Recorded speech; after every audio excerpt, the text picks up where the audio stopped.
Olá, chegamos aqui à 10ª aula do nosso curso de 72 Nomes de Deus e vamos falar hoje sobre os anjos de Capricórnio. São 12 etapas, nós estamos na 10ª, e o tema de Capricórnio é um tema muito interessante chamado realização.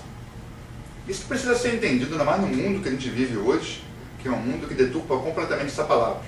Você acha que realização é fazer coisas grandiosas, né? Ser o maior escritor do mundo, ser o maior empresário do mundo, ser o maior sei lá o que do mundo, e nada disso, né?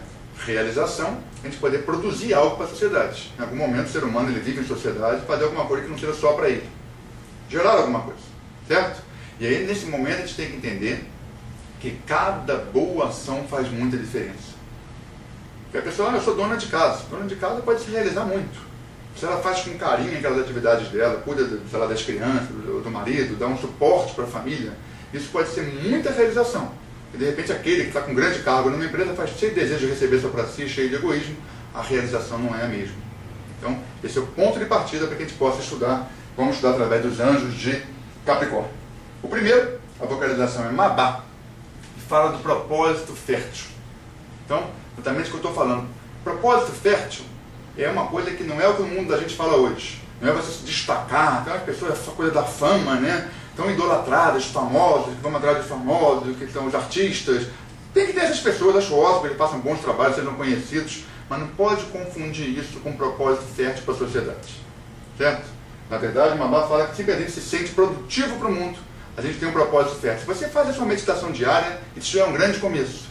Você senta, fecha os olhos, gera uma energia melhor para o mundo, faz as suas pequenas ações a cada dia, como o mundo precisa disso. Em vez de ficar deitado, reclamando das coisas, vendo uma televisão, um noticiário, reclamando do mundo, você vai lá e produz alguma coisa para o mundo. É muito fértil isso. Certo? E um outro perigo é, às vezes, a pessoa que se cuida o dia inteiro. Né? Então é bom se cuidar, mas tem pessoas que se cuidam sem parar. Então, ele vai para a ginástica dele, depois ele vai para a terapia dele, depois ele vai para outra maquiagem dele, depois ele vai para o cabeleireiro dele, o dia inteiro se cuidando. Você não é errado, pode se cuidar, mas tem que ter uma coisa de cuidar da gente, outra coisa de cuidar do outro também. Né? Cuidar do mundo. Senão fica uma coisa muito autocentrada e isso nunca funciona. Depois a gente vai agora para o PV, que é a vocalização do segundo anjo, que fala de eliminar a idolatria. Então, outro tema, né, que tem muito a ver com Capricórnio, muito mal compreendido. Já queimaram muitas pessoas no passado por causa de idolatrar estátuas ou algo assim. Né? Então, idolatria é muito mais do que você, em vez de falar do Deus único, falar... mencionar suas estátuas nas suas orações, são as estátuas que a gente faz simbólica na nossa vida. E isso tem muito no mundo de hoje, sempre teve, né? Mas cada vez mais, que é você idolatria ao cargo, ao social, ao dinheiro, ao material, certo? Então é interessante que para atingir a realização, a gente precisa eliminar a idolatria. Precisa saber o que é essencial e o que não é essencial. Lembrar que um dia nós vamos embora desse mundo físico e o que pode ficar de material, para a gente mesmo, nada fica. Para momentos de amor, atuações de levar algo ao outro, busca de sabedoria, isso aí fica. Isso vai ficando na nossa alma e também para as outras gerações. Então, interessante a ação desse dia aqui. Vamos aqui, perdão que eu não separei. Mas aqui na ação do 56, ela fala, e isso é uma ação, por isso que eu estou lendo para vocês, especialmente aqui na aula. Experimente doar algo seu que você considere importante ou valioso. Com isso, você experimentará a libertação que vem com o desapego. Essa ação não é das mais fáceis. Né? Não adianta você pegar uma camisa toda furada tua, isso é muito valioso, não é por aí. Né? Mas não é fácil. Você pegar alguma coisa que você acha que, na hora que você faz isso, é incrível. Quando você vê uma libertação, você fala, o que é valioso mesmo? Valioso são as pessoas que a gente ama, valioso é a nossa sabedoria, nosso bem-estar no momento presente. O resto tudo é coisa de uma casca.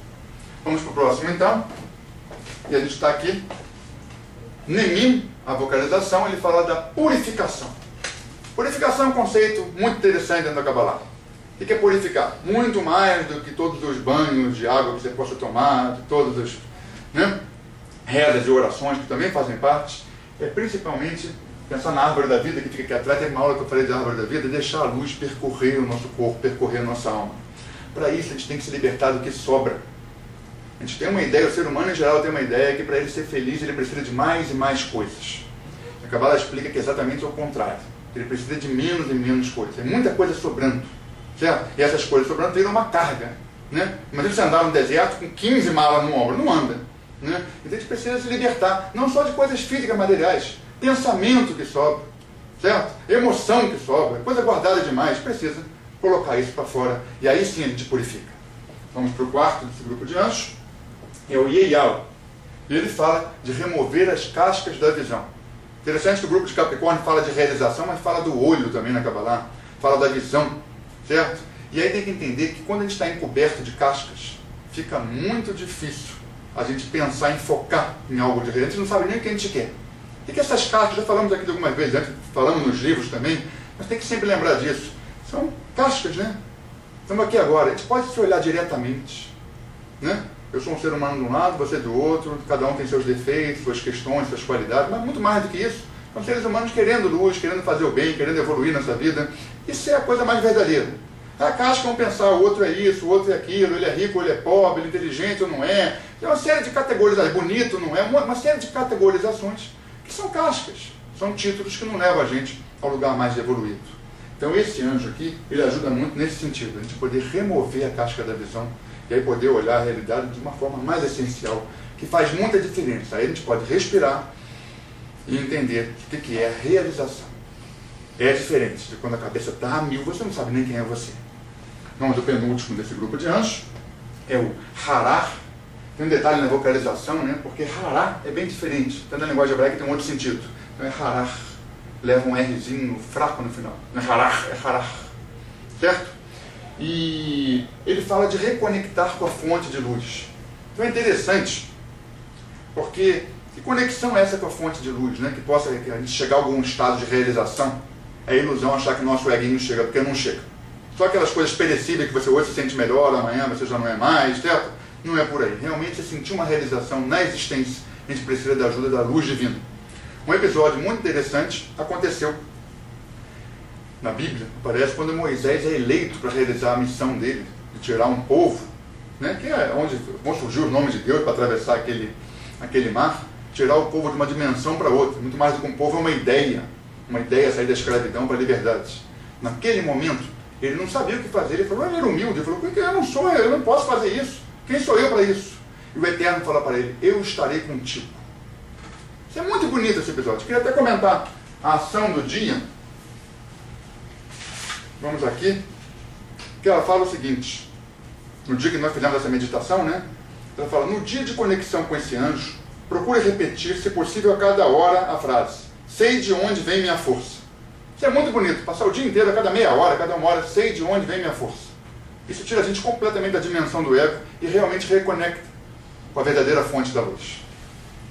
E vamos então para o nosso último do grupo de anjos, que fala, Metsaram, a força para atravessar o deserto. Certo? Quer dizer, o que a gente chama de caminho para a realização não é simples. Vocês sabem disso. O mundo que a gente vive, o mundo físico, é um mundo difícil, os obstáculos são muitos, é preciso força. É preciso muita força. Aqui é mais um, né? Que pede a força para atravessar esse deserto. Porque tu não pode cair no deserto. A gente precisa saber aonde a gente quer chegar. A gente se inspira nos mestres para isso. Para saber que vem um obstáculo, a gente vai superar para poder chegar a algum lugar. E isso, uma boa dica para adquirir essa força, e fazer conexão com esse anjo, é lembrar que essa força, sempre que a gente leva algo ao outro, a gente naturalmente recebe uma força extra. É um princípio básico da Kabbalah. Você compartilha e você já recebe uma luz nova. Então, esse sexto anjo é nessa direção de a gente poder realmente ganhar essa força. Bom, basicamente é isso. Nessa aula, 10ª aula, a gente está falando sobre o tema da realização. E lembrar sempre que realização é algo que a gente faz em conjunto. A realização mais bonita. Não é o cara que é campeão da Olimpíada, campeão daquilo. Isso é bonito também. Mas nada como ser campeão em conjunto. Quando todos nós chegamos a um local de excelência, onde chegar de excelência na vida mesmo, né, como seres humanos. É se despertar. Sozinho é muito bacana, mas quando é em grupo é maravilhoso. É o que a gente está fazendo aqui, todos nós. Obrigado pela atenção. Força!